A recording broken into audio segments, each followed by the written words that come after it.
Afroz Rimo AID থেকে আপনি লিখেছেন, আমার দাদি অতি বৃদ্ধ এবং অসুস্থ, তিনি রোজা রাখতে পারেন না, করণীয় কি?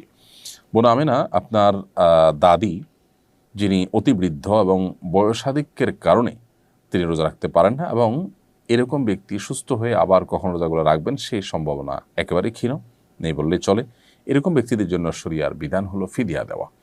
আল্লাহ রাব্বুল আলামিন কোরআনে হাকিমে বলেছেন, ওয়া'আলাল্লাযীনা ইউতিকুনাহু ফিদিয়াতু তা'আমু মিসকিন, যারা সিয়াম রাখতে শারীরিকভাবে অপারগ তারা সিয়ামের পরিবর্তে ফিদিয়া দিয়ে দিবে। ফিদিয়া হলো যতগুলো রোজা তার ভাঙতি পড়বে সেই রোজাগুলোর বিপরীতে একজন করে মিসকিনকে খাদ্য দিবে।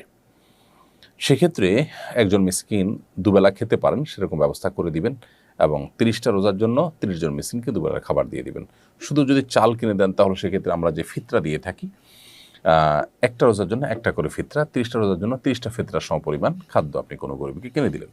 আনুমানিক 1.5 কেজি করে চাল যদি আপনি প্রত্যেক রোজার জন্য দেন তাহলে 30টা রোজার জন্য 45 কেজি করে চাল আপনি একটা ফ্যামিলিকে কিনে দিলেন অথবা কয়েকজনকে কিনে ভাগ করে দিলেন, তাতে ইনশাআল্লাহ বিদিনল্লাহ আপনার দায় মুক্ত হয়ে যাবেন।